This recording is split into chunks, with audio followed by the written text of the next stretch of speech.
So this is Scott Fischer, January 95, January 17. part 2. We have summited K2. It took us, see, our summit day on K2 I think was 13 hours. No, was, we, don't remember. Okay, yeah, we've summited. Actually, let's go back one slide, and it just popped. No, that was the one that didn't show. Okay, and that's a great shot because my whole thing is teamwork, and Ed and I did it, and we persevered. Ed's the guy who pulled you out of the crevice earlier on. Yeah, and Ed's Mr. High Altitude Mountaineer right now in America. I mean, this was a great stunt that we pulled off together. Wow, yeah. So that picture, yeah, that's a good picture. And so, but Charlie was up there, and Charlie summited also. So now we've got to get down. We've got to go back into this sea of clouds. It was actually terrifying. It was tense, to say the least. And one of the things that really helped us, our tracks had all blown over because it was continually storming. The clouds were following us up. But these, as we got closer and closer to where we thought our tent would be, Gary and Rob had turned around and were back at Camp 4, and they really helped us be able to find our tent by hooping and hollering. Oh. So we're going, woo-hoo! And there were They two turned guys. around for your benefit? You think? No, they turned around because they just couldn't do it. They couldn't keep up. Oh. Or they thought that we couldn't survive. I mean, we were going for it, shall we say, climbing in really bad conditions and knowing that we got to go down into worse. But Gary not doing well at all.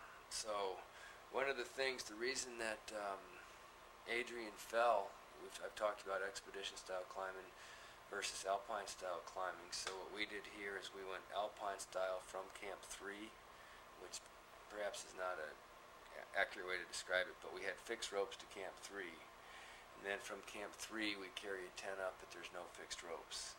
You don't have Sherpas to carry all that weight of a rope up there. So you got to go for it a little bit more. So going from Camp 4 to Camp 3 is dangerous because there's no rope. You got to find your way. And that was why many of the people died in '86, is they sat in their tent and died. They summited K2 and then wouldn't leave their tent because of a storm and basically just hung in there and died. How long did the storm go for? I don't know, maybe 7 days or something like that. They didn't have food or anything? Oh, they were just dying one at a time. It's a gruesome story. Ugh. But a couple people lived. 2 old guys lived, and about 5 or 6 people died in that one incident. So now what we're doing is we're trying to go down as a team, and Gary Ball is feeling really bad altitude sick.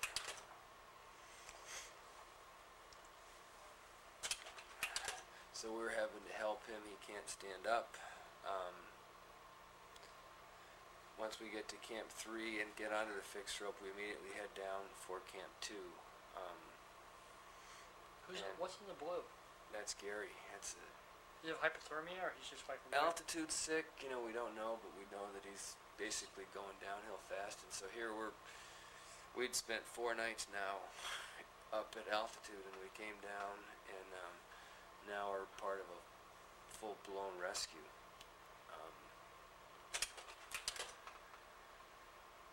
And he just kept getting worse and worse. We got into Camp 2, and Ed and I just really didn't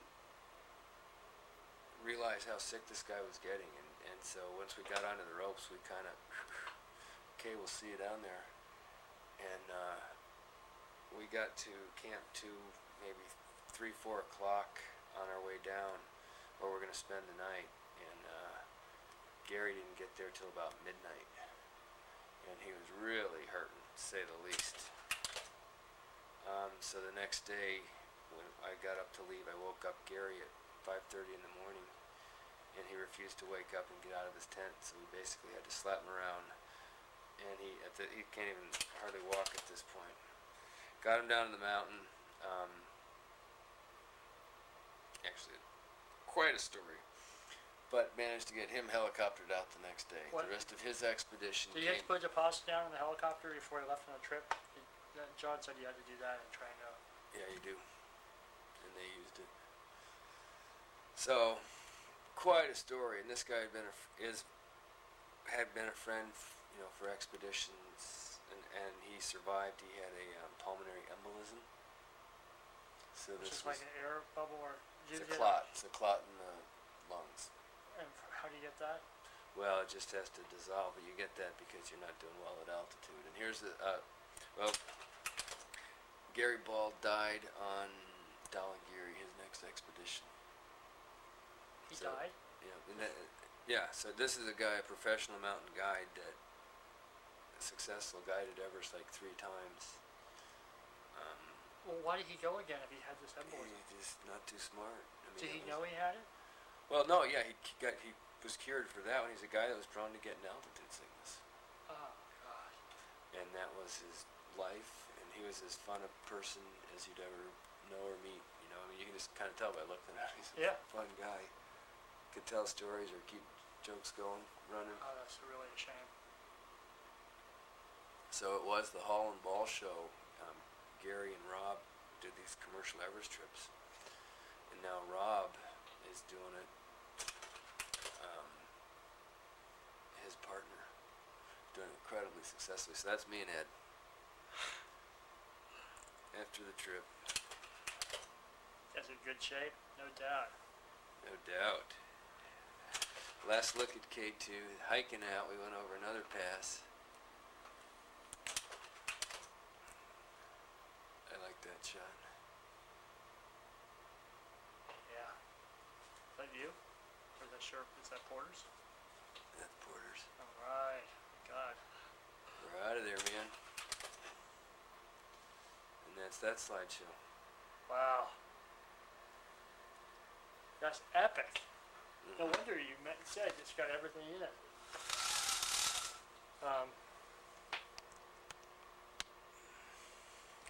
So now you see what we got. Okay, well now what I want from you is I'm going to do the introduction just like we did before for this.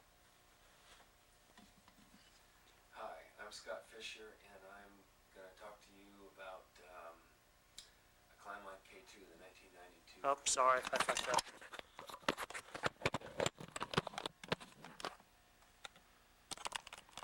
Okay. Go. Ready? Yeah.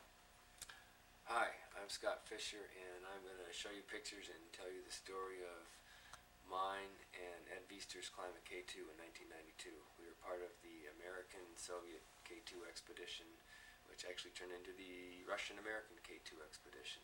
All right? Thanks. Great. Me too. Hi, I'm Scott Fischer, and I'm going to talk to you about my climb, mine and Ed Viester's climb of K2 in 1992. We were part of the Russian-American K2 expedition on the Abruzzi Ridge. Okay? Thanks. Great. One more time. Go. I don't know what to close with when I go, okay, thanks. Let's look at some pictures. Just say there's some interesting stuff about teamwork or, Okay. Okay. Hi, I'm Scott Fischer, and I'm going to show you pictures and talk about my climb of K2. I climbed with Ed Viester's as part of the Russian-American K2 expedition in 1992.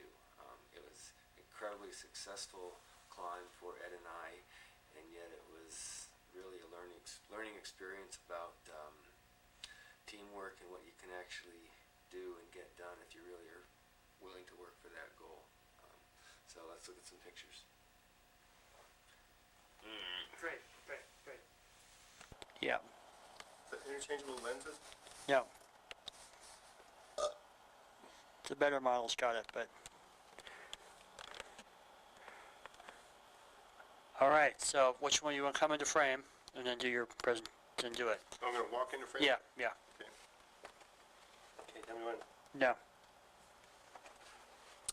Hello, my name is John Middendorf, and I have a slideshow tonight that I hope will impress and amaze you all. It is on a route we did on the Great Triangle Tower in Pakistan, in the Pakistan Karakoram. We spent 18 days climbing a 4,400 foot face, which rises up to 21,000 feet above sea level. So without further ado, I will begin my presentation. You know, if you feel more intro, sounds good. Hello. Hold on. I'll keep you countdown. Okay. Hello, my name is John Middendorf, and tonight's presentation is going to be on big wall climbing in Pakistan, Karakoram. Xavier Bongard and I spent 18 days on a 4,400 vertical foot face in Pakistan. Oh, wait a minute. Let's do this over. Okay, I would say, like, as opposed to, like, it's not a slideshow, just do it like, I want to tell you about my trip to, Okay. you know, just, well, not, you're not, it's not a presentation, it's just, we're just sitting around. So, John, so what was this trip you did? Okay, great. Hello, my name is John Middendorf. Tonight I'd like to, well, we're not doing it tonight then? Yeah, it was just like, I'd like to tell you, okay. so I'll even ask you interview questions, so I'll just start off and say, so, who are you and what's this, what are these slides about? Okay. My name is John Middendorf. The slides you're about to see are a trip to Pakistan I took with a friend of mine, Xavier Bongard. We spent 18 days on a 4,400 foot vertical face over there on a peak that rose up to almost 21,000 feet. So without further ado, let's look at the slides. The first slide here is the Trango Towers. These are some of the most beautiful rock faces in the world. Massive, much bigger than El Capitan or anything else. Hold on. Okay. Tell me when. So, John, what's, No, I got an intro. okay. My name is John Middendorf, and my presentation is on extreme big wall climbing. The slides you will see are on the Great Trango Tower in Pakistan, a 4,400 foot vertical face that rises up to almost 21,000 feet above sea level. We encountered extreme conditions on this route, which we spent 18 days on. These are the Trango Towers in Pakistan, some of the more beautiful rock faces in the world. We spent 3 days traveling to get into this area to do our climb. This is Xavier Bongard, my partner from Switzerland. A very dynamic character, and it's very exciting to be able to climb in Pakistan with him.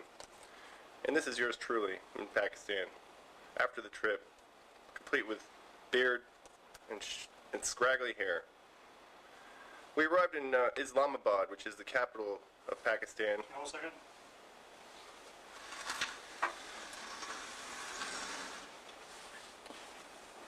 Okay. So, where did you arrive? We arrived in June, and I met my partners over there, Ace Cavelli, Xavier Bongard, and 2 other Swiss who were part of our team with another objective. We spent some time bouldering, exchanging money for the trip, buying food, and eventually we got all our gear loaded up on a bus to take us into the mountains. At the end of the roads, we hired some jeeps to take us further into the mountains. And eventually we got to a place where we hired 50 porters to take us into the Baltoro Glacier in Pakistan. The trek took 3 days. The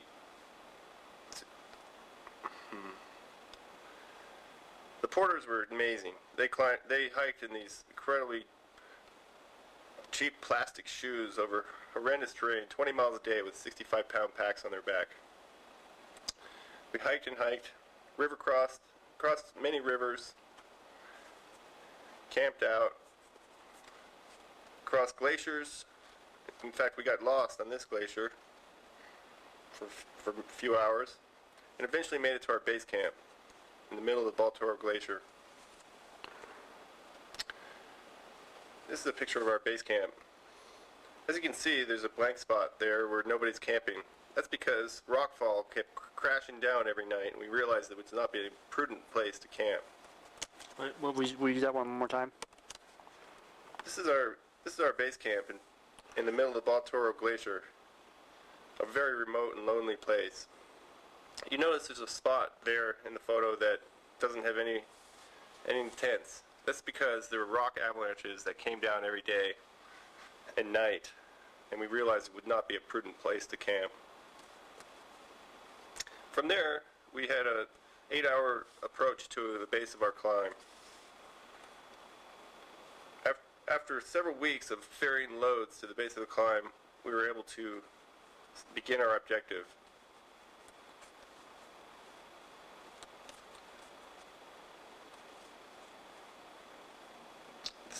This is our camp right at the base. From here, we still had a major alpine climb. Actually, I'm just thinking about this. Uh-huh. It'd be helpful, I think, if you identified the slide number it is. Okay. Okay, yeah. Do you mind just starting again? Do it again? Yeah. From the top? Yeah. Let's do it from the top. Okay. So hold on, let me blank it out. And wait till the truck goes by. Just do the intro again. I've got a better camera angle. I like everything more now. So let's just start again. Okay. Hello, my name is John Middendorf. My presentation is on extreme big wall climbing. The photos you will see are the depiction of a route that I climbed with Xavier Bongard in Pakistan, the Great Trango Tower, the tallest vertical cliff in the world. I'm sorry, didn't you also climb with Ace Cavalli? No. I'm sorry, okay. So you and Bongo took all the pictures to each other and stuff? Yeah. Okay. No more questions. Just start again and I'll shut up. Hello, my name is John Middendorf. My presentation is on extreme big wall climbing. The slides you will see are the depiction of a route we climbed in Pakistan called the Great Trango Tower, the tallest vertical cliff in the world. We spent 18 days on a 4,400 vertical foot face that rose up to almost 21,000 feet above sea level. Slide number 1. These are the Trango Towers, the most beautiful rock peaks in the world. This is slide number 2. This is Xavier Bongard, my partner, and very creative and interesting fellow. Slide number 3. And this is myself during the trip, scraggly. Slide number 4. We met in Islamabad, the capital of Pakistan. Our team of 5 consisted of Ace Cavalli, the photographer, Xavier Bongard, my partner, and 2 other Swiss climbers who were going to attempt another peak in the area. Slide number 5. We did some bouldering around town. Slide number 6. We exchanged quite a bit of money to pay the porters and for expenses over there. Slide number 7. And we bought provisions for the trip in Islamabad. Okay, John, this is so excellent, but I'm one more modification. Okay. Let's say slides 1 through 10, and then just tell the story, and then we'll look at another chapter, that's Okay. slides 10 through 30 or whatever. Okay, good. Okay, let's go again. Oh, let's start from the beginning? Yeah, start from the beginning. I like it a lot. I want to get you that straight. But once, Yeah.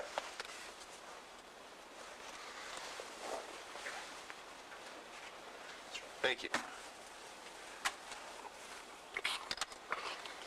Hello, my name is John Middendorf, and tonight's presentation is on extreme big wall climbing. The slides you will see are the journal of our ascent of the Great Trango Tower in Pakistan, a 4,400 vertical foot face that we spent 18 days and nights on, and the tallest cliff in the world. let's just do that again. Okay, yeah. I like my other introduction better, Your last introduction was great, but we can use it. okay. So Slide- you start with slides 1 through 10 then. Slides 2 and 3. This is Xavier Bongard, my partner, a very creative Swiss climber who I was honored to be able to climb with over in Pakistan. And this is myself, John Middendorf, scraggly during the trip. Slide 4. I may want to just put the slides numbers because really, Well, see, the thing is that when you ever say slide numbers, Yeah. we have to edit that out. okay. But, so it's just, every once in a while, a marker so I know about where we are in the slideshow. Because it's going to be Why kind do I do this? Why don't I do something visual? of, Because we're not using that. well, but we might come to the visual sometimes. Well, okay, if you want to do something visual, but then how you be doing 27, Yeah. it's going to be like, I mean, I'll know it's a Xavier, and I'll know it's a Islamabad, and Okay. know it's money. So just Okay. use your own thing. Okay, slides 4 through 9. Okay. We met in Islamabad, the capital of Pakistan. My team members were Ace Cavelli, who came along to take photographs, Xavier Bongard, my partner, and 2 other Swiss who had come for another objective, but were on our team. We bouldered in Islamabad to keep in shape, exchanged money to pay for our expenses and porters, and bought food for the trip. After a few weeks in Pakistan and in Islamabad, we hired this bus to take us into the mountains. At the end of the road, we hired jeeps to take us on tough four-wheel drive roads even further into the mountains to our camp here at slide 10. Do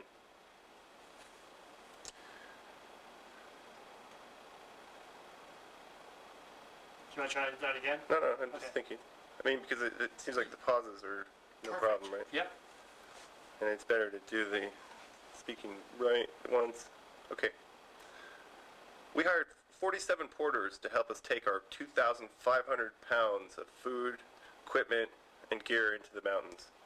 We spent 3 days on a 50-mile trek to get to our base camp on the Baltoro Glacier with some tough river crossings and glacier hiking. At one point here, slide 17, at one point we got lost on the glacier for 3 or 4 hours. We couldn't find our way out. Eventually we did make it to our camp, base camp here, slides 18 and 19. This is our base camp. This was a great moment on the trip because by now it had been about 3 weeks since we'd been in Pakistan, and at some points we didn't feel that we were going to be able to make it to base camp at all, let alone do our climb. And so when we finally made it here to this camp, we were pretty excited. From there, we still had a long way to go just to get to the base of our climb. We had to traverse 4 or 5 miles across a glacier, and then we had a 3,000-foot alpine climb to get to the base of the climb itself. Those were slides 20 to 23. Slides 24 to 27. After we maneuvered the gear around the glaciers, we began our ascent. It began with a steep ice couloir, and eventually we made it up to the base and set up a camp there. Slide number 28. Water was a major consideration for this route. Because the 4,400 foot face above us was so sheer, there were a few spots where we would find snow or water. So we had to fill up this blue plastic barrel before we started the climb for our water needs. It was so cold, everything froze, of course, but we were able to chop out ice out of the blue plastic barrel and supply our water needs. Slides 29 to 30. We began our climb. It was tenuous, difficult aid climbing, using hooks, small copper heads. These are aluminum items that you bash into cracks, and other technical, difficult climbing. Like what? Tied off pitons. And there's also some difficult free climbing. This is hard, Chris. Let's You're doing see. fine. Alright. It may be best just to, yeah. Okay. You see, it's all evolutionary. I know, it's really hard to do because it's much easier when it's a big screen and you can go, you know. Right. Okay. And if you're reminded of any stories related to it, feel free to take a sideways trip. Uh-huh. During our ascent to the lower part of the wall, Which slides are these? slides number 31 to 35. During our ascent of the lower part of the wall, we were besieged by big ice avalanches coming crashing down upon us. In this slide, slide 32, you see some ice coming down. These ice particles look small, but they were actually the size of basketballs that would have surely beheaded us if they had hit us. Here's an avalanche that came down just to the left of us.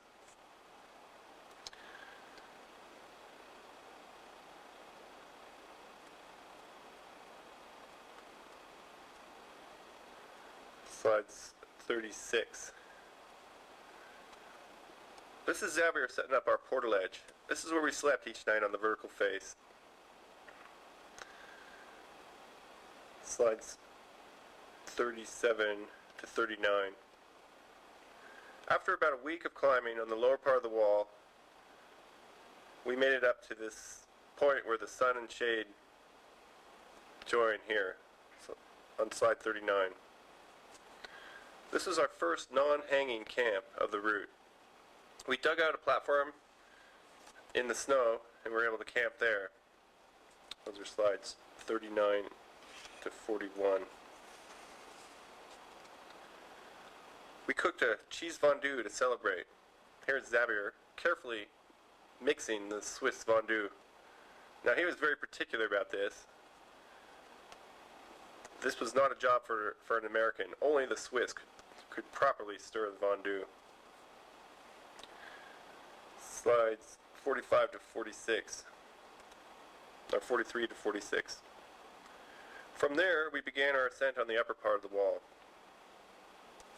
The upper part was much less dangerous for the ice avalanches that were coming down, but there were still some objective hazards.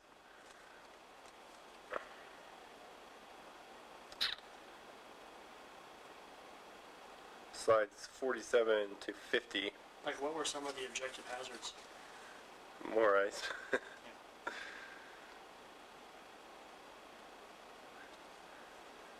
The upper part of the wall was more featured. Good cracks that took us up to the summit. There were some chimneys up there, which were pretty strenuous at 18 or 19,000 feet. Okay, slides 51 to 57. Up to this point we had had, for the most part, good weather. But now we could tell a real storm was brewing and was coming in. We were trapped at 19,500 feet for 3 days and nights without being able to move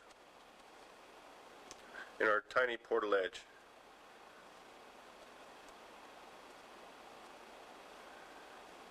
Eventually the weather did clear and we began our final ascent to the summit. These are slides 58 to 61, and these are going to be, I think, good for fades. The upper part of the route was the most bizarre rock climbing I'd ever seen. There were these grooves channeled out of the rock as if some giant worm had made its way down. Okay, slides 62 to 64.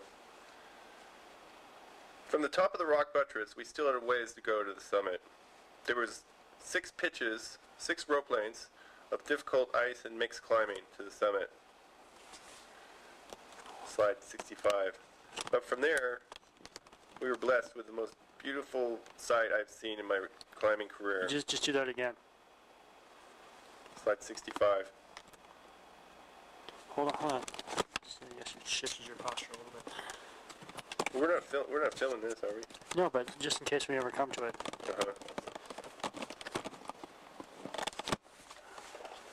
Okay, sorry. Okay, go again. Okay, what is that? After we climbed the bizarre wormholes, we made it to the rim. Wait, start with the slide numbers. Okay, 62.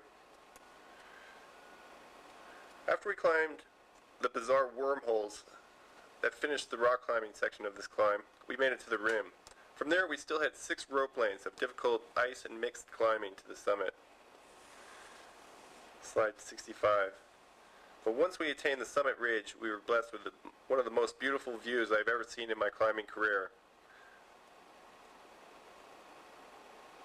This is looking off. Let's see. Is this east or west? This is looking off to the west at some of the great giants of the Karakoram. On the far left, Mustang Tower. Next to that, K2, the second highest peak in the world. To the right of that, Broad Peak, and to the right of that, the Gasherbrum Group. Below, in the bottom right-hand corner of the slide, you see the shadow of Nameless Tower and Great Trango Tower. Slide 66 and 67. After 15 days of climbing, we made it to the summit. Unfortunately, we only had a few minutes of light, so we snapped off these summit shots and began our descent. Slides 68 to 72. Our descent off this face took 3 full days. We repelled and repelled and repelled, and eventually made it back to our camp at the base of the mountain. Slides 73. Slide 74. Ace came back up to the base with us and took this shot, which Xavier had written in blood. Great Trango Tower, the Grand Voyage, Grade 7, 510 plus, A4, First Ascent, John Middendorf and Xavier Bongard. That's it. Okay, but here's some asides that you may want to include for the show, you know. Okay, slides 75 and 76. On our approach up to the mountain, we found a broken helmet in the ice.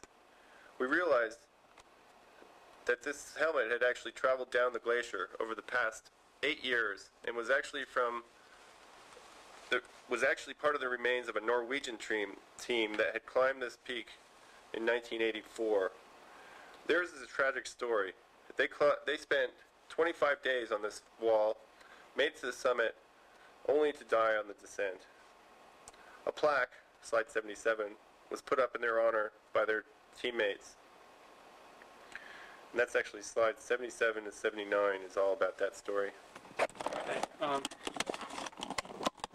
Are you gonna tell what that story was, or what happened on the way down? Okay, yeah. Yeah. Okay. Why don't you do that? Okay, these are slides 75 to 80, or 75 to 79, and this is an aside. On the way up the mountain, we found the remains of a helmet in the ice. We realized these were from a Norwegian team that had climbed this peak in 1984.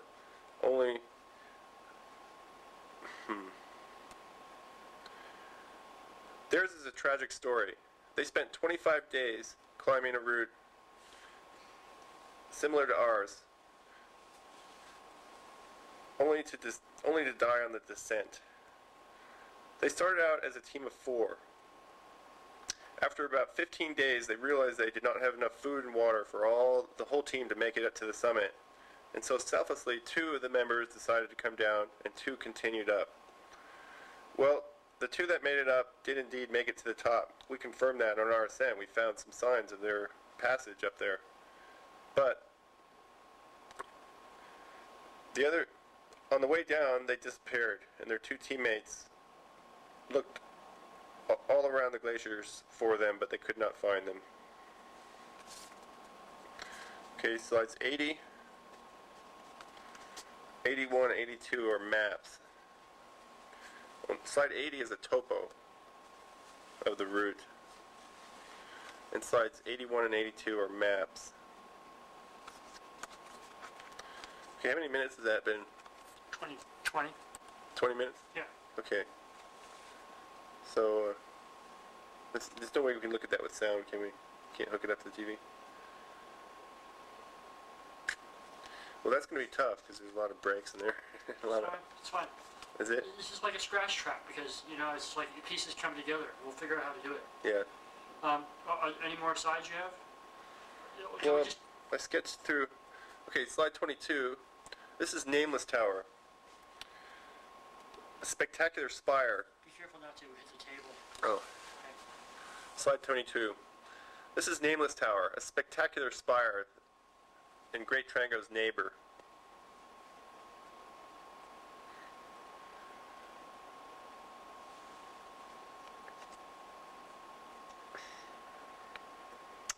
Okay.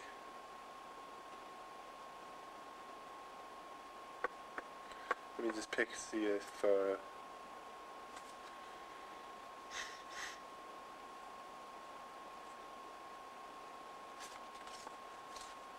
okay, slide, let me do this one part over.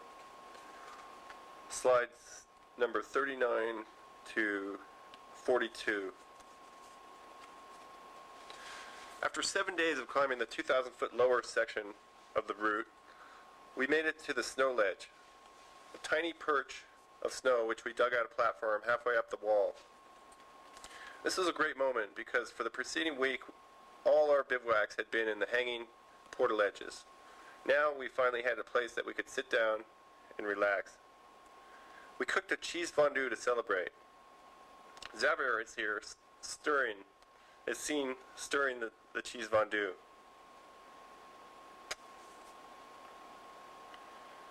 Alright. Let me go over the storm sequence again. Slides 51. Actually, let me just do sections. This may work better.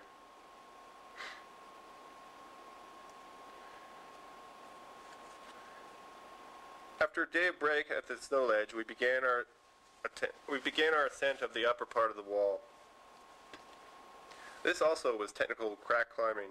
Lots of difficult chimneys at 18,500 feet. Slides 51 to 56. Up to this point we had had reasonably good weather. There had been a few storms, but nothing major. At this point, however, we could tell a real storm was brewing. The storm came in swiftly and trapped us in our hanging portaledges for 3 days and 3 nights. Luckily, I had a book to read.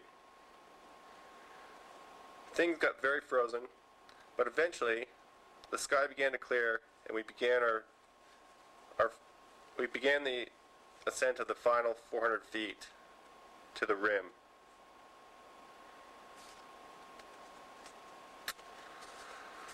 Okay, slides 58 to 61. The final 400 feet of the climb was some of the most bizarre rock climbing I'd ever done. It was squeezing up through these formations we called the wormholes, tight little squeezes on overhanging rock.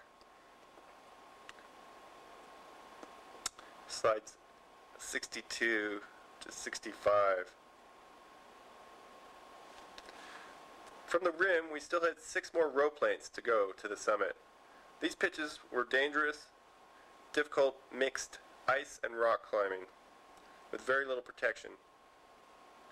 Slides 64 and 65. From there, we had a deep, deep snow walk to the summit. Because the preceding 3 days had stormed so hard,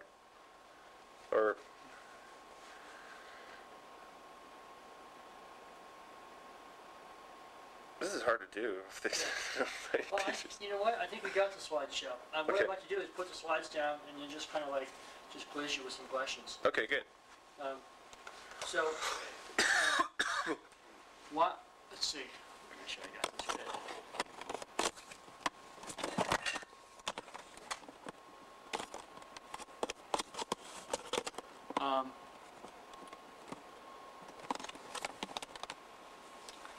So what would you tell him if I was a big climber, or if I was interested in going? What would you tell people about this route, just in general?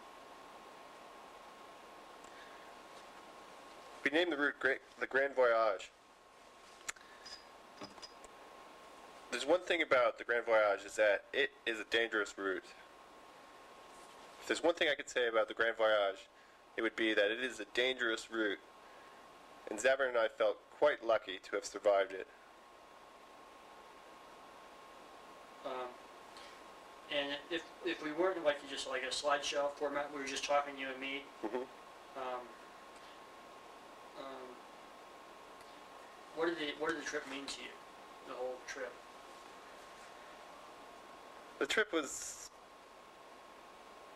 it's a test of all the climbing I'd learned I've been climbing since I was 14 years old. When I did this climb, I was 33 years old. And it was truly a test of everything I had learned up to that point. There was ice climbing, technical rock climbing, there was winter mountaineering skills. Everything had been brought to fruition in this single climb, and definitely challenged every aspect of the sport I had learned. Did anything surprise you about climbing there? Well, Xavier and I both realized at the base of the route that this was going to be a chancy route. We probably, realistically, our odds of surviving it were not necessarily, realistically, we realized that we had probably about a 50-50 odds of surviving this route. Why do you say that? How do you determine something like that? Well, in all the Karakoram, it's the same. There's huge avalanches. The area is alive, you know. There's rock fall, ice fall. The place is just filled with avalanches everywhere you look. Every day, you just hear giant chunks of the Karakoram falling down from the mountain faces. And this route in particular was risky simply because we were climbing a technical route where on a vertical face where there's no place to escape. There's no overhangs. There's no roof sections that you can hide under. There's nothing. There's no protection at all. If an avalanche decided to come down from above, that would have been it. Why is that? Is the rock different? It's not like granite or something? Well, the rock is good granite, good high quality granite, but it's simply just the fact that it's covered with ice and snow. And in that ice and snow, rocks have fallen from above possibly, and when these avalanches cut loose, it's hundreds and hundreds of tons of ice and rock coming down at you at once. How do you know they're coming? Well, when as I say, many of the avalanches came down the left and right of us. And in fact, we did get hit by one small one. It was a tiny avalanche compared to the ones that we had been seeing to the left and right of us. But still, it felt like 10,000 softballs being pounded down upon us from hundreds of feet above. What was the sequence of events? What were you doing at the time, and how did you know it was coming? Okay. Well, it's actually... it's okay, just tell me just off. Yeah. But just in case this gets clipped in. Okay. I remember where you said sludge, the Yeah. avalanche. Let me just think. Slide 38 was a particularly difficult section to get through. We got there during the day, and we got to the base of this gully, which we named the Golem's Gully, during the day. We started up it, not thinking anything was going to happen, and sure enough, we heard the rumbling that we were so familiar with of ice falling from above. This time, it wasn't coming to the left or right of us. It was right above us. It pounded us, like 10,000 softballs coming down from hundreds of feet above, bruising us, and mostly scaring us out of our wits. It was a small avalanche compared to the ones we had seen, but still, it gave us some time a sobering moment of thought. We set up our portal edge off to the side, and realized that the only way to get through Golem's Gully, a 500-foot gully, was to climb it at night.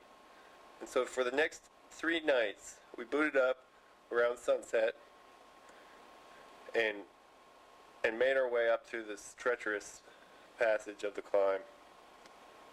So what, you started climbing at night? Yeah, we would climb at night, and then when the night was over, we would leave our ropes fixed in place and rappel back down to our camp.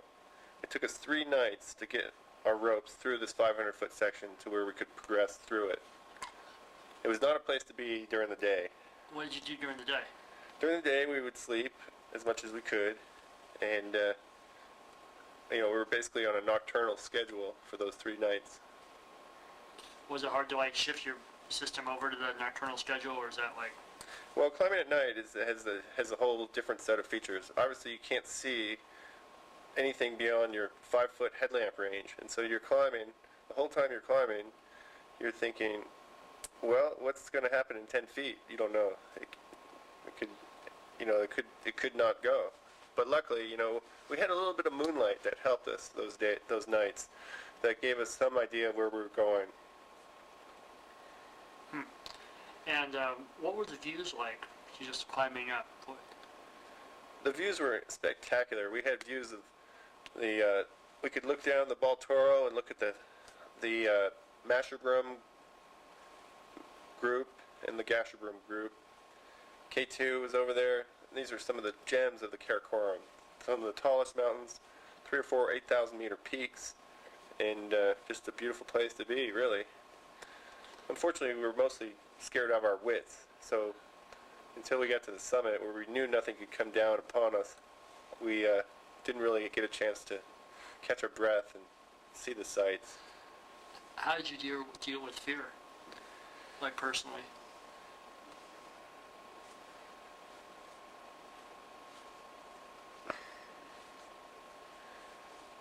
This climb involved a lot of fear.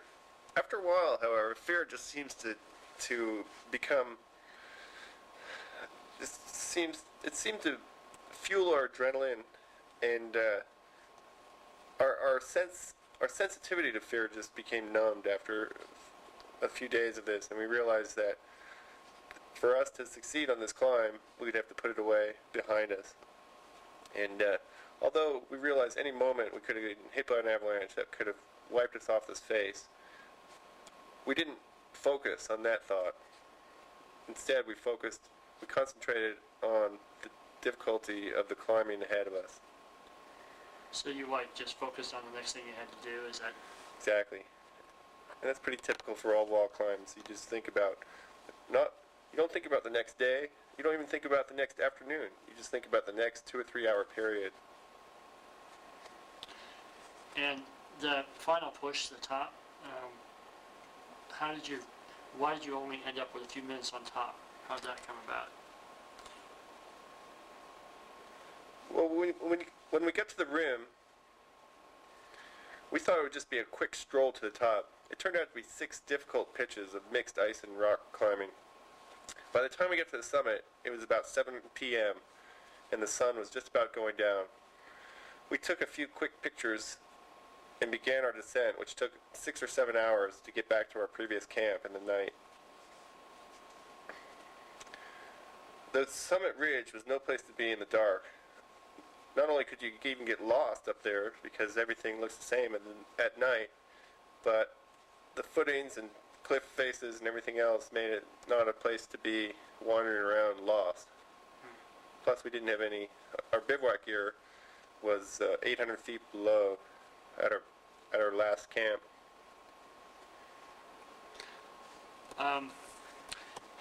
Let's try to ask you. You told me a story about getting to the base of the tower. What was the hike like to the base? I mean, you had 20 porters, you said? Well, we took 47 porters that took us to base camp. From our base camp, it was still a full 2-day climb to get to the base of the actual rock. 1 full day was spent just traversing the glacier itself, and then another full day was spent climbing a 3,000-foot alpine approach, which required ice tools and crampons, and generally we had to do the approach 4 times to get all our gear at the base of the rock. And this was a major alpine climb in itself. It would be considered a difficult route in the Alps, for example. And we were doing this route, as I say, 4 times with 80-pound loads on our backs. So it was a real tough climb. Yeah. You have kind of 2 styles when you tell the story. You have one which is your presentational style, Mm-hmm. and you have one which is sort of like just you're talking to someone. Mm-hmm. And I think what will work on this ultimately, when we go back and get this all, is a real kind of personal, like you're just telling one person, like you've never told them a story before. Mm-hmm. And so that's why when I ask you questions that aren't part of your regular presentation, your delivery is probably the right quality for what we're going to do on this particular project. Mm-hmm. So we may go back, but for example, what can you, if, as a lay person, I see these portal ledges, they seem pretty scary. What can you tell me about portal ledges, and what did you read when you were had to bivouac for a few days? Could you tell me about that? I mean, what are portal ledges? Portal ledges are hanging platforms that 2 people can sleep in, and a completely enclosed shelter that A5 Ventures manufactures. These are aluminum tubes with a fabric bed, and they fold up compactly into a small bag, and you can haul them up to climb. At each bivouac, we would take them out of their bag, set them up, and spend the night. And at one point, the storm came in or something? Yeah, the storm came in, and we were trapped in this one spot for 3 days and 3 nights. And I had a book on the Irish Revolution, or the Irish revolts of the 1800s, and it made for interesting reading. Why? Well, it's one of those books I probably would have never read on the ground, but luckily it was something to distract me up there. Can you tell me anything about them? Irish revolutions? Well, I've forgotten by now what Okay. that was all about. It was a novel, fiction. Now you said traveling in Pakistan, you had to like make a deposit on a helicopter or something, and that you were climbing. What was that all about? Yeah, there's a lot of paperwork involved with climbing in Pakistan. There's, well, first of all, we had the permit, which cost $1,000, and for peaks of this nature, 6,000 to 6,500 meters high, above sea level. And once you get over there, you have to go through quite a bit of bureaucracy, basically. Pakistan is, it's definitely a country where they like to, they like the official nature of things. And in fact, we spent 1 week in Islamabad simply just making sure all our equipment was correct as prescribed by the Pakistani government, and that we had the army officer, this fellow Mukhtar, who came along with our trip, and he is assigned by the government on every expedition that goes into the Karakoram. And so we had to make sure he was fully outfitted and ready for our 2-month trip into the mountains. And a whole slew, I mean, pages and pages and pages of other paperwork that we had to first finalize and make sure and get approved before we could head into the mountains.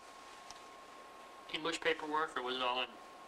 It's all in English. The paperwork. Yeah, it's English. You know, Pakistan and India were British colonies until 1949, when they gained independence and were separated into 2 countries, India and Pakistan. Before that, it was all India, which was a British colony.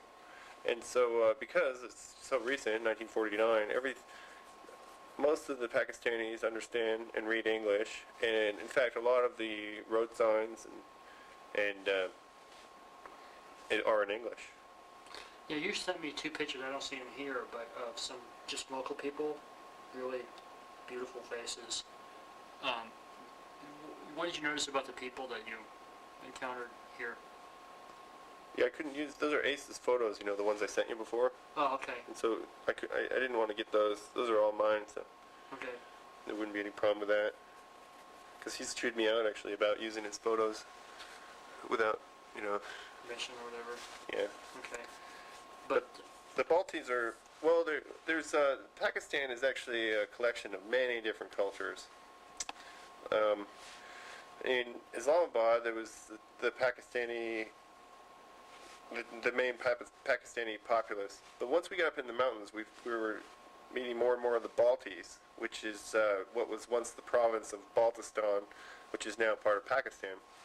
The Baltis were great people, incredibly tough too. For example,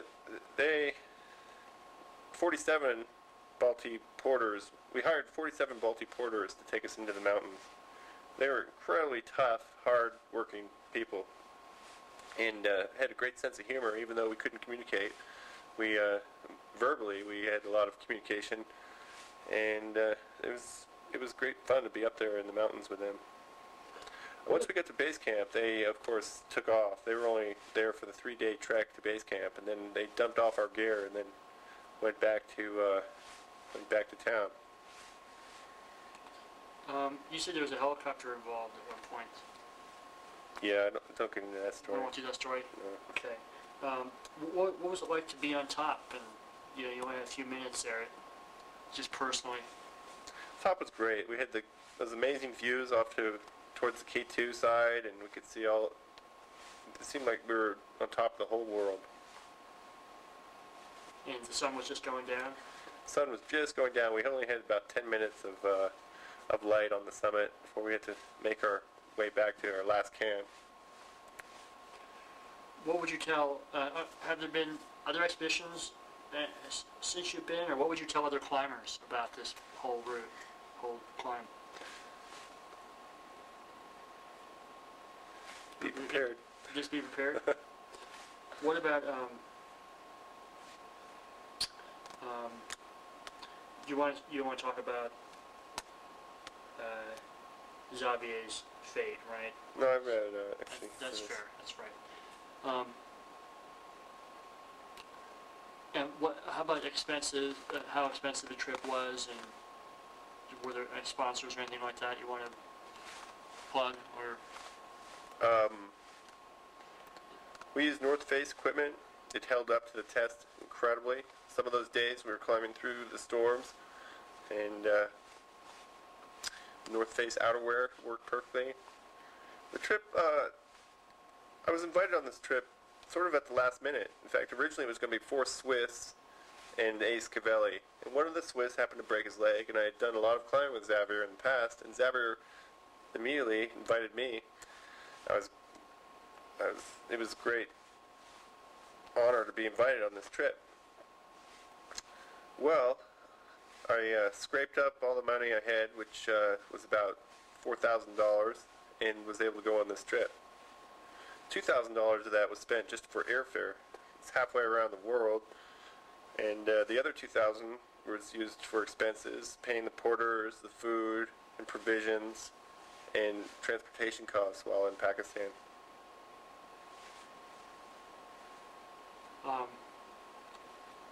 Should I have a question? Why do you climb, do you think? What do you like about climbing? I'm asking everybody this. Climbing's a great challenge. I like it. It's outdoors. I like being outdoors, and I like the challenge aspect of it.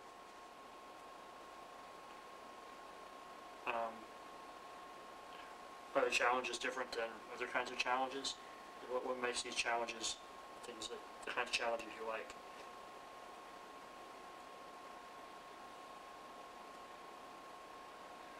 Well, I started climbing when I was 14 years old, and climbing itself is pretty interesting. You take a vertical cliff, and you try to get to the top of it, and that always seemed like a fun thing to do to me. It seemed like a natural thing to do too.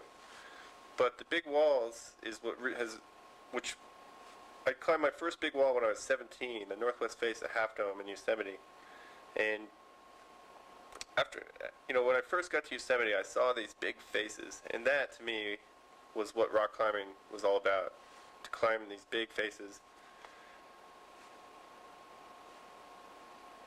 I've just always enjoyed the challenge of climbing routes that require several days. How is big wall climbing different than the other kinds of climbing? Well, big wall climbing definitely requires more of a commitment than any kind of climbing that you can do in a single day. I mean, generally you're climbing cliffs, vertical cliffs, 2,000 feet or more, and which required several days to climb, and you have to spend the night on these faces. And to me, what could be better is to spending the night on climbs and knowing the next day and the next day after that you're going to be climbing. It's a great aspect of the sport. Mm-hmm. And are you afraid of getting killed while you're climbing? Well, there's always serious danger involved with any kind of climbing. And big wall climbing perhaps has a little bit more of that edge just because you are extending yourself for many days at a time. But I think with the right judgment calls, you can climb safely. On this kind of climb, Great Tango Tower, it's if eventually that kind of route will kill you because there's just so many objective hazards like avalanches that can take you out, take a human out like that. But is this you take your considered ice risks. climbing? There's some ice climbing, yeah. What different kinds of climbing do you have to do if you climb Trango Tower? Well, there's alpine climbing, there's ice climbing, there's rock climbing in all the forms of rock climbing. There's free climbing. There's some 510 plus on this climb, unprotected, and there was most of it was difficult aid climbing, and A4 plus. We climbed some A4 plus on this route, which in itself is a dangerous quality of or dangerous grade to climb. Generally because the placements that you are resting or using to pull yourself up the cliff are very tenuous. They're small hook placements or pitons that are only in about quarter inch and things of this nature. Let's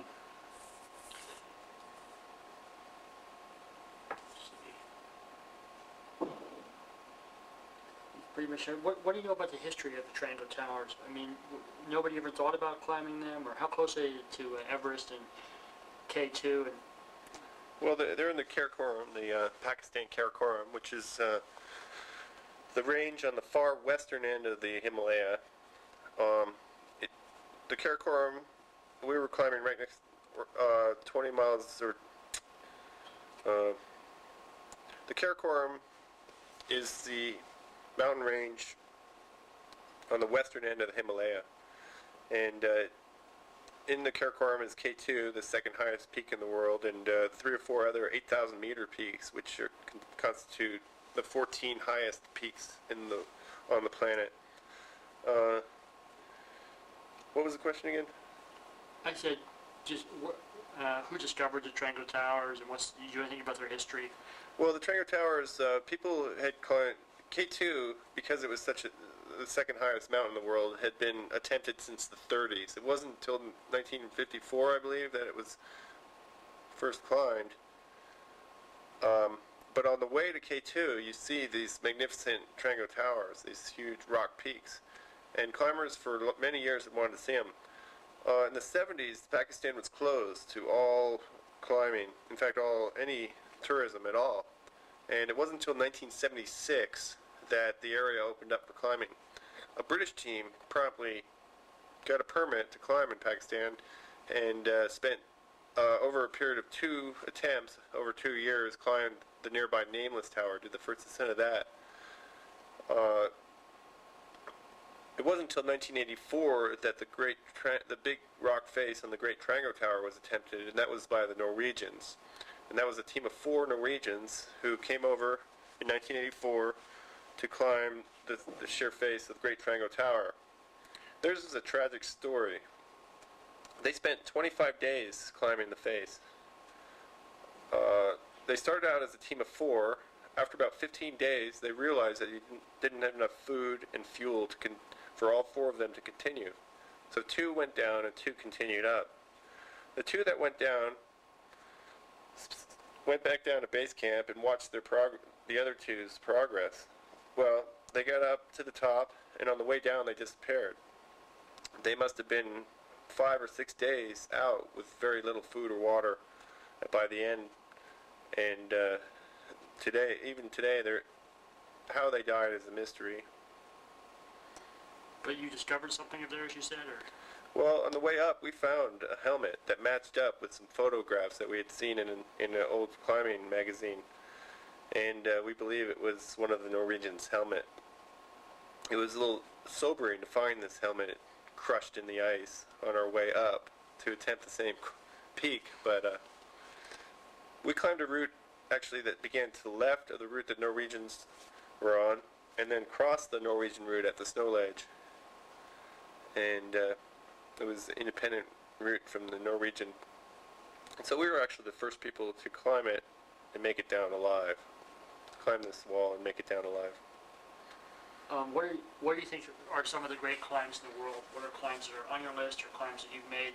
You know, if you had to, someone came from another planet and said, I'm the world's best climber, and I want the most challenging, beautiful, epic climbs in the world, what would you recommend to them? Well, there's the most challenging big walls will definitely have to be in the Karakoram, because not only do you have big, huge rock faces, but you also have high altitude, and you have the elements of weather that are all working against you, essentially. There's the Great Trango Tower, I think, is one of the most beautiful and extremely difficult walls, big walls in the world. But there are a few others. There's some in the Indian Garhwal, which is part of the Himalaya. The Bhagirathi group would be one example of that. And of course, big wall climbing is only one aspect of the sport. There's huge rock faces that aren't necessarily vertical and don't require big wall climbing techniques. The west face of Gasherbrum 4 is an example of this. It's a 6,000 foot climb, and it probably averages about 75 degrees, but there's lots of steep rock climbing and ice climbing and mixed climbing, and these routes are also like the epitome of their field. But big wall climbing is a specialized part of the sport, and big wall climbing is similar to the climbing you do on El Capitan in Yosemite. It's steep, vertical or overhanging rock faces that are 2,000 feet or more. How tall is Trango Tower? Trango Tower, the route we climbed was 4,400 feet of vertical rock. This qualifies it for the largest vertical cliff in the world. There are bigger faces, but not necessarily vertical. And what's the altitude you reach? The altitude is 20,500 feet, or 20,600 feet. What did you notice the effect of the altitude on you? How did that affect you? Have any comments on that? Well, we spent 15 days on the ascent of this climb we did on the Great Trango Tower. So we in fact had a lot of time to acclimatize to the altitude. And neither Xavier and I had significant problems with the altitude, although we did have what is known as the Cheyne-Stokes breathing syndrome, where your breathing becomes irregular. We both experienced that, but we didn't really feel any major headaches or any of the things that are associated with high altitude, because we had spent many days acclimatizing to get up to that altitude. Our average ascent was only 300 or 400 feet a day because the rock was so technically difficult. We were only gaining 300 or 400 feet of elevation a day, and so that gave us plenty of time to acclimatize. What's an example of this Stokes breathing? Stokes breathing is Cheyne-Stokes breathing is it has something to do with the mechanism of carbon dioxide and your feedback mechanism, which is, your lungs are it's automatic muscle. It works whether you voluntarily want to breathe or not. It works by itself, because when you're sleeping, you're breathing.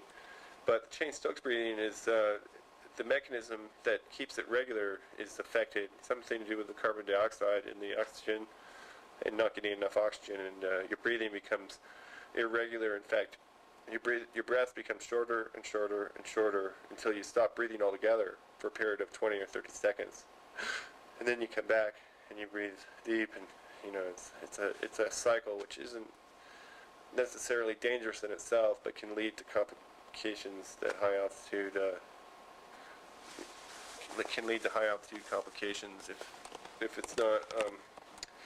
And basically, we just focused on it and just tried to concentrate on our breathing and to make sure it was regular. Right. What can you tell me about teamwork? Teamwork is totally essential on big wall climbing. Or what can you tell me about climbing with Xavier, I guess? You have different styles? Yeah.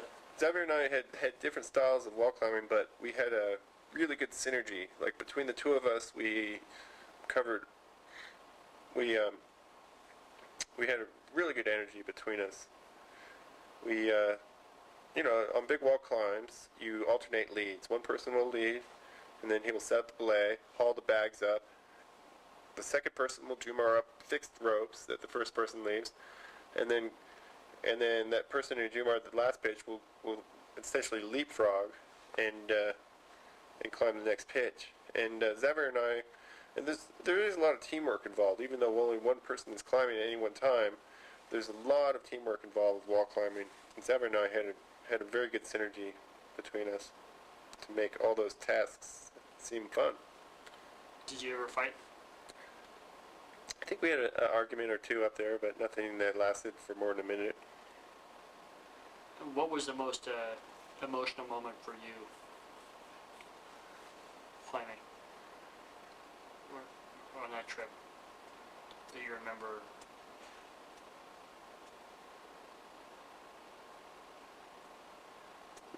What impressed you, I guess, or something? It's just a beautiful place to be, you know. What was Xavier say? Don't know. But you didn't ask him, like, what was the most intense part of this trip for you? Well, the whole thing was just The whole thing. intense moments, you know.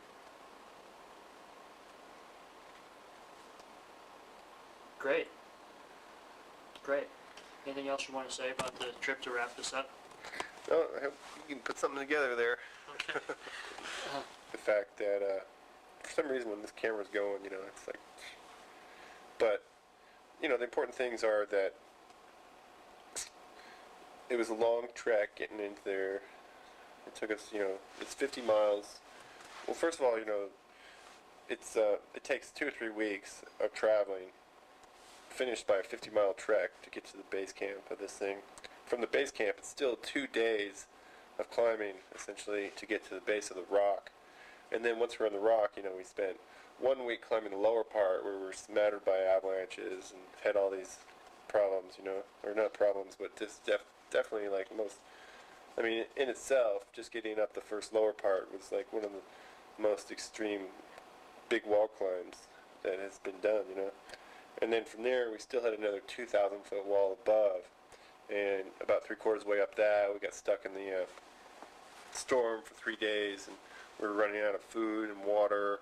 We didn't really know if we were gonna, you know, be able to continue after the storm. And the whole time we're thinking about these Norwegians, you know, who had run out of food and water, and obviously had been tired by you know, not having enough food and water. And you know, and then we made it up to the rim, and then committed to go to the summit, which was 6 pitches away. And we got there at night, and we still had a long way to get back down. And you know, I think those are the aspects that make this climb significant. Make the story, yeah, the whole climb significant, yeah.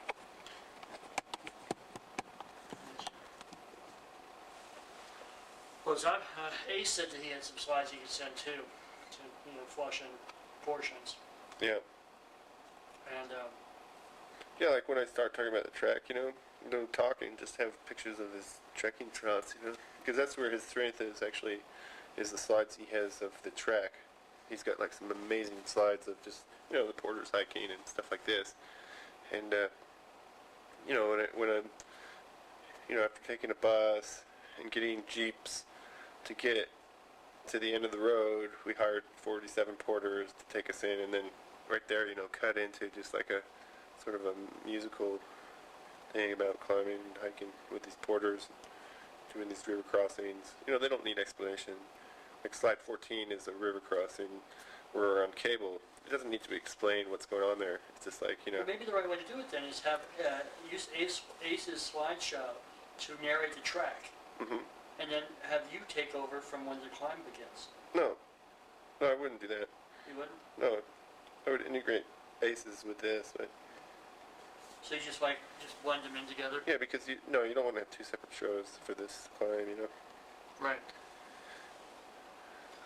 And then, Do you want to just briefly just go over the slides again now that we're sort of in a different mode? I kind of like you the way you're holding the pictures and smoking your cigarette there. It looks good. all right. Yeah, so I'll just outline what's. So the first 3 slides are introduction of the cliff, and Xavier and myself. The 4th slide is What? about meeting in Pakistan with Ace, and that's where I'm going to mention the other 2 climbers because they don't play any part in this at all, unless you include the shot of Francois Studeman finding the helmet, which is, you know, that side about the Norwegians. But you know, in the 20-minute show, then you know, when I did my 2-hour show, I talked a lot about the other members, about how they broke their ankle and all this stuff, but there's no way, you know, it's just a distraction in a 20-minute version of it. Okay. And because really we're trying to focus on the climb, and then the slides 5, 6, and 7 are about what we did in Islamabad, and those can just be like tink, tink, tink. We bouldered, we exchanged money, we bought groceries.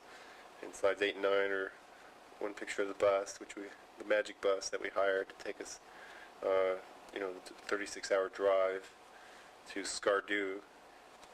And then slide 9 is we hired jeeps from Skardu to take us to the small village of Ascoli, and that was all-day jeep ride over really horrendous roads.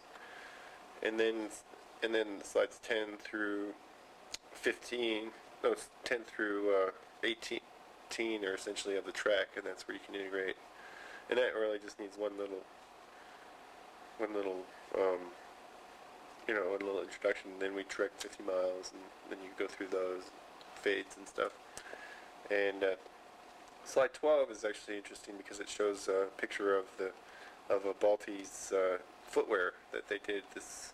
You know, we were going 20 miles a day, and they were carrying the 55-pound loads plus their own gear, so it was like 65-pound packs over this horrendous terrain, you know, and you know, unbelievable from a Western viewpoint. Of what we had full on, you know, like good, high-quality hiking boots, and we were still like sore. And then slides 20 to 27 are about the approach from base camp to the actual base of the climb, which was a 2-day thing. You know, one day just getting to across the glacier, and then the next day climbing this 3,000-foot alpine climb to the actual base of the rock. And you know, slide 28 is of the water jug, and I think that's important to talk about because, you know, the climb had absolutely no ledges, and our only source of water was to melt snow. And so we filled up this plastic barrel. It was a pretty innovative thing. You know, nobody had actually thought of doing this because nobody had actually ever attempted a wall of this nature before. So what'd you do? And so we filled up this blue plastic barrel with ice, and we actually put it below a drip, which during the day it would get slightly above freezing, and it would drip and fill up. And then before we left, we chopped out all the chunks of hard, compact ice that we could find, and we filled up that blue plastic barrel, and then we dragged that up behind us. And each night when we were cooking, we'd chop out, because at night it was well below freezing, you know. So at night we would chop out big chunks of this ice, put it in our stoves, and melt it so we could cook our food. And a few times actually on the climb, we were scraping the bottom of that barrel. And of course on the snow ledge, halfway up, we found more snow, and we filled up that barrel again. But there were several spots where we were totally out of, you know, the barrel was gone, and we, you know, still had several hundred feet of climbing to go before we could find another source of water. Did you get thirsty? Oh yeah, yeah. You gotta really, in water, like at altitude, you need about 2 gallons a day to keep hydrated to prevent altitude sickness from coming in. It's much more. Your water needs are much more than what you need at sea level. At sea level, a human body can exist on. It's 1 gallon per person per day is the minimum, you know, and that's a minimum ration. At sea level, the body can survive on about a half a gallon a day, or 2 liters a day, and that's actually the ration. And wall climbers, because water is so heavy, it weighs 8 pounds a gallon. You know, definitely a wall climber has to learn how to deal with not being fully hydrated and working hard all the time, and this was not an exception on this climb. And then we get into the climb itself and the lower part, and sides 29 and 30 are climbing the lower part. And it was definitely like some of the more technical aid climbing on the wall. And 32 and 33 are about the avalanches that were pounding down around us all the time. And then, 34 and 35 are back to the climbing. I think those are kind of out of order, actually, from when I sent them to the photo CD lab. And then 36 is about how the portaledge It's an aluminum frame with fabric, completely enclosed shelter. And 38 is getting through Gollum's Gully, which gave us a lot of problem, and we had to climb at night. 39 when we made it to halfway out the wall after 1 week of climbing, and we still had a long way to go. And how we dug out the snow ledge and had a spectacular bivvy site at slide number 41. Cooked a cheese fondue to celebrate. And then, the next series of slides, 44 to 50, are just about climbing the upper part of the wall. And, it's just a lot of work, basically. A lot of climbing and a lot of work getting gear up there. Well, tell me about that. So you're disappointed at that? Well, yeah, definitely. I mean, there's definitely a lot of discipline. I mean, you're waking up from the day before and you're cranked, you're sore, and you got cuts all over your fingers and hands, and you never get a rest, so to speak. I mean, especially at altitude, your body doesn't recover. Once you get above like 17, 18,000 feet, your body doesn't really recover. It just, if you, we get little cuts and they wouldn't heal at that altitude. And I think, you never really get rested. And so you really have to get up. We got up first light every day, and just got to work, basically. And it took a lot of discipline just to, and plus you're getting up and it's freezing cold and everything's kind of damp and wet. And you got to put your wet boots back on and get back to work on this project, And 49 and 50 are about these chimneys. We had like a 500-foot chimney section up there, which was, difficult chimneying. And only a climber can appreciate like how strenuous a chimney can be, especially at 18,500 feet. And then we got into the storm, 51, and the storm came in fast and hammered us. And Just tell me about that again. well, we had actually been climbing when the storm. During the ascent, we had 6 ropes for this climb, and we would find a safe spot to set up our portaledge, and we'd set up the portaledge, and then we would spend 2 or 3 days, and we would keep the portaledge as our base camp. We would climb above, and we would fix 5 of these 6 ropes above our camp. And then and each night, so the first day after we set up a camp, we would climb maybe 2 pitches. Because the route was so technical, that was all we could do. And Zavra and I are both, like, fast climbers. We've done, we've both broken speed records on climbs in Yosemite, for example. And so, when I say we're only climbing 2 pitches a day, it's not because we were slow. It was because the terrain was difficult.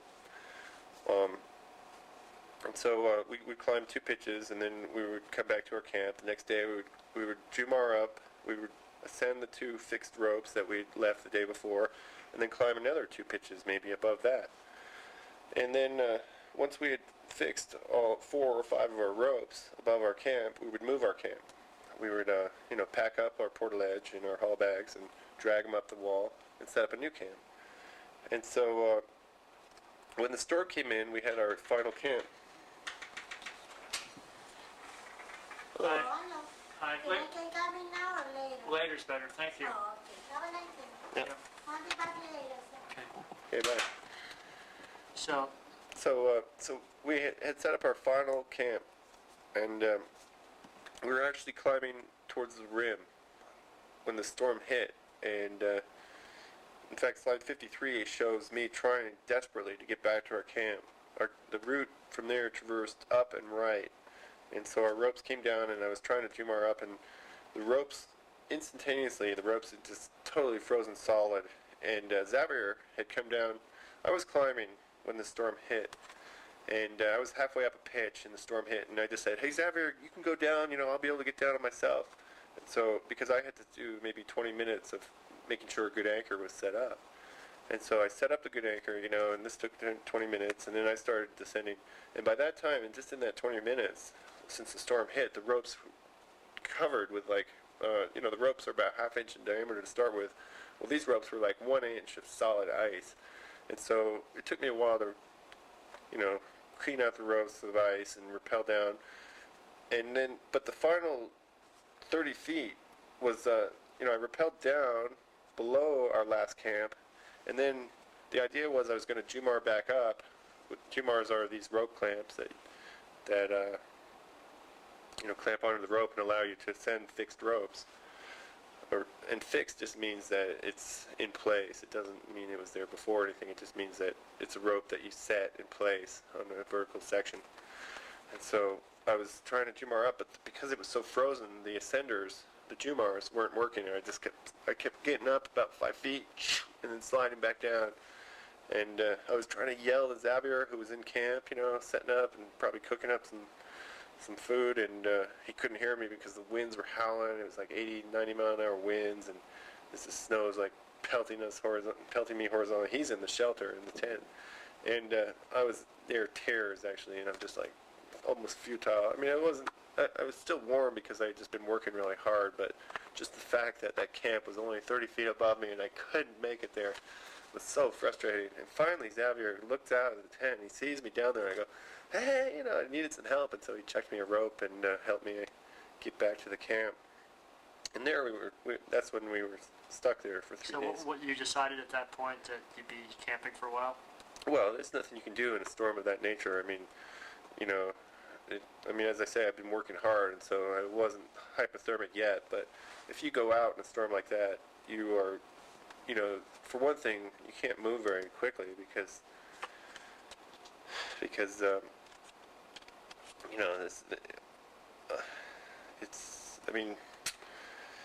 it's hard to explain what an 80 mile an hour wind does to you, but it's hard to think straight, and you just can't move very fast. What about panic?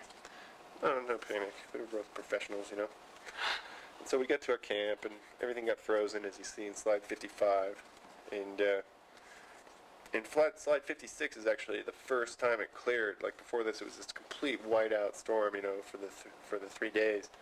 And slide 56, we see the first sight of blue sky coming in, and we were like, right on, it's going to clear, and we're going to be able to keep going. Because by this time, we probably had 4 days of food left, and so if the storm had continued for another 2 days, we would have had to make a really serious decision about going down, mostly because we didn't really feel like repeating what the Norwegians did on this mountain. And then slide 57, it shows a nameless tower next door in full glory, but that slide can go anywhere actually. Okay, and so that's the storm. And so that was a pretty epic time, but when it did clear, it came out at night. It cleared, and it was sunny, and it was it was warm. It was probably like 35 degrees during the day, Fahrenheit, just slightly above freezing, but it felt so warm because we'd just been hammered by this storm for 3 days. And then, so slide 58 to 61 is about climbing those last pitches, which were really bizarre and difficult, to the rim. And once we got to the rim, we thought it would just be like a few hour stroll to the summit. Well, it worked us all day. It was really difficult, and some of the more dangerous climbing actually, because it's loose, unconsolidated, mixed climbing. And slide 65 shows this view that we got once we got to the ridge, and it was just everything opened up, and it was beautiful to get up there like that. 66 and 67 are on the summit, and then the rest of the slides are the descent, which took 3 days of rappelling.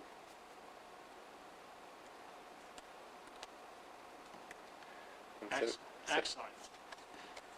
This I figured out. This is perfect. This is perfect. Slide 29 and 30. Okay. Well, we started the climb, and it was difficult climbing, and everything was difficult, of course, but we started this climb, and right when we made our first, even though we had spent several weeks sort of preparing this climb to get started and get established with all the equipment at the base and stuff, when we first, in fact, we had climbed at one or two of the pitches, and we had ropes fixed that we had left in place so we could, progress up that section quicker when we finally went for it. And the first time we both actually left the safety of the base to commit for this 18-day stint on the vertical, this huge rock fall came crashing down right above us. And there was actually this big rock scar, like it was up and slightly off to the left of where we were, but these rocks kept bouncing down. There were 3 rocks the size of VW buses that we could see.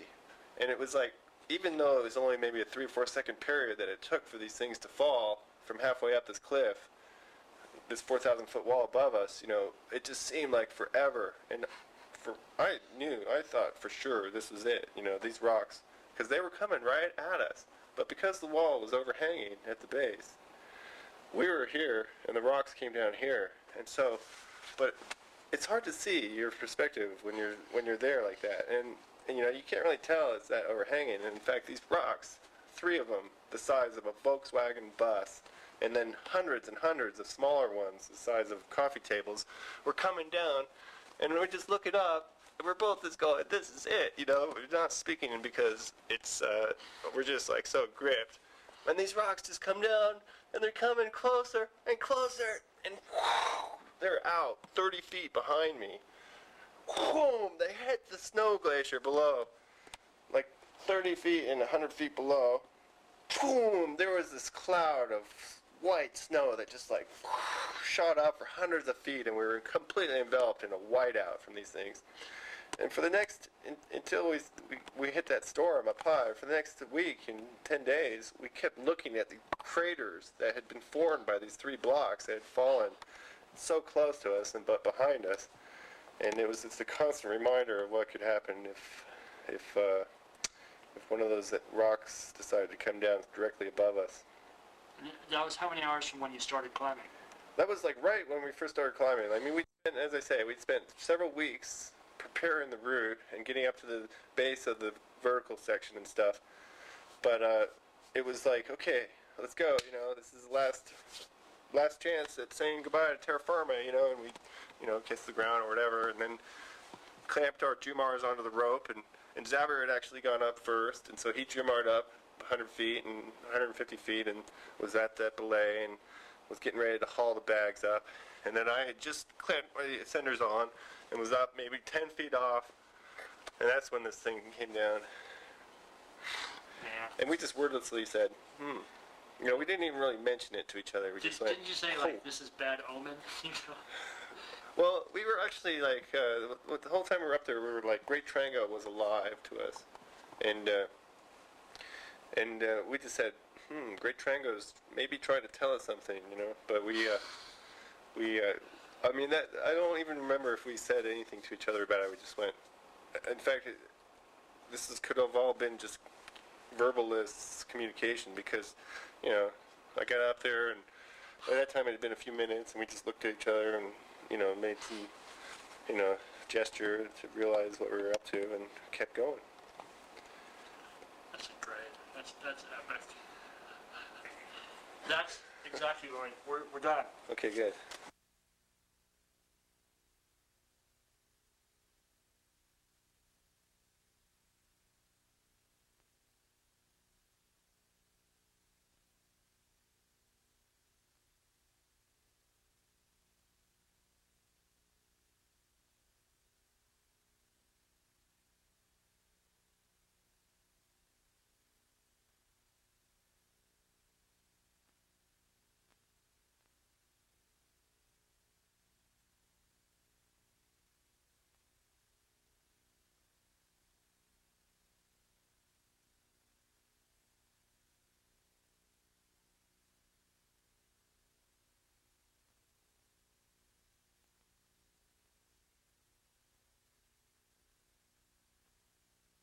A huge rock fall, avalanche that